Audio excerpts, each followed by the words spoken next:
નમસ્કાર. ચાલો આજે એક મસ્ત મજાની વાર્તા સાંભળીએ. આ વાર્તા છે એક ખૂબ જ હોશિયાર ચકલીની અને એક લાલચુ બિલાડીની. જોઈએ કે કેવી રીતે આપણી નાનકડી ચકલી પોતાની બુદ્ધિથી એક મોટી મુસીબતમાંથી બચી જાય છે.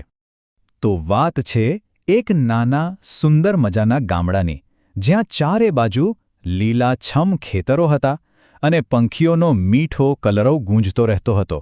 એ એકદમ શાંત અને રમણીય વાતાવરણ. પણ આ શાંતિ લાંબો સમય ટકવાની નહોતી. અને એનું કારણ હતા આપણા આ બે પાત્રો. એક બાજુ હતી આપણી ચકલી, જે દેખાવમાં ભલે નાની હોય પણ એનું મગજ બહુ તેજ હતું, એકદમ ચતુર અને સમજદાર. અને બીજી તરફ હતી એક બિલાડી, જેના મનમાં બસ એક જ વાત ચાલતી હતી: લાલચ અને ભૂખ. તો થયું એવું કે એ લોભી બિલાડીની નજર આપણી ચકલી પર પડી અને એણે ચકલીનો શિકાર કરવા માટે એક નાટક કરવાનું વિચાર્યું. બિલાડીએ ચકલીને ડાળ પર બેઠેલી જોઈ અને મનમાં ને મનમાં બોલી, આજે તો આ ચકલીને કોઈ પણ હિસાબે પકડીને જ ખાઈ જઈશ. એના મગજમાં એક લુચ્ચો પ્લાન ઘડાઈ રહ્યો હતો. અને પોતાના પ્લાન પ્રમાણે બિલાડી એક ઝાડ નીચે ગઈ અને શ્વાસ રોકીને મરી ગઈ હોય એવું નાટક કરીને પડી રહી. બસ એ રાહ જોતી હતી કે ક્યારે ચકલી નીચે આવે અને એને પકડી લે. હવે બિલાડી તો શિકારની રાહ જોઈ રહી હતી. પણ શું આપણી ચકલી એટલી ભોળી હતી કે એની જાળમાં ફસાઈ જાય? ના રે ના.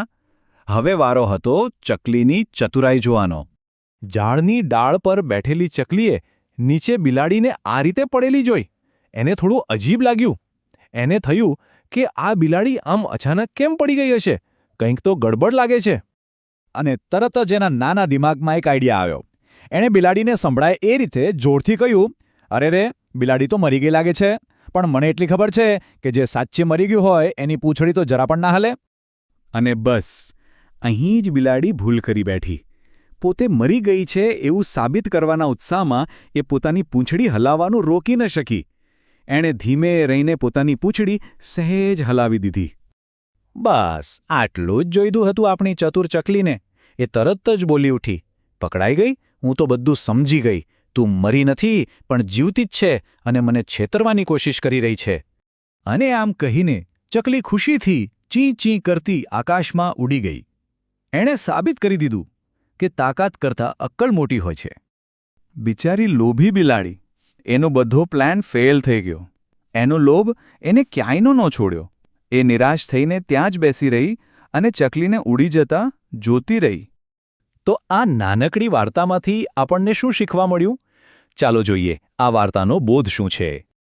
આ વાર્તા આપણને શીખવે છે કે ગમે તેવી મુશ્કેલ પરિસ્થિતિ કેમ ન હોય, જો આપણે આપણી સમજદારી અને ચતુરાઈનો ઉપયોગ કરીએ તો આપણે તેમાંથી સરળતાથી બહાર નીકળી શકીએ છીએ. હવે જરા વિચારો, શું જીવનમાં ક્યારે એવું બન્યું છે કે કોઈ સમસ્યા આવી હોય અને એનો ઉકેલ સમજદારીથી લાવવામાં આવ્યો હોય? આવા કોઈ અનુભવ થયા હોય તો જરૂર જણાવજો. મને આશા છે કે તમને બધાને આ વાર્તા સાંભળીને બહુ જ મજા આવી હશે. અને જો તમને આ વાર્તા ગમી હોય તો આ વાર્તાને જરૂરથી લાઇક કરજો અને આવી જ બીજી ઘણી બધી મજાની વાર્તાઓ સાંભળવા માટે સબસ્ક્રાઇબ કરવાનું બિલકુલ ભૂલતા નહીં. ફરી મળીશું એક નવી વાર્તા સાથે. ત્યાં સુધી આવજો.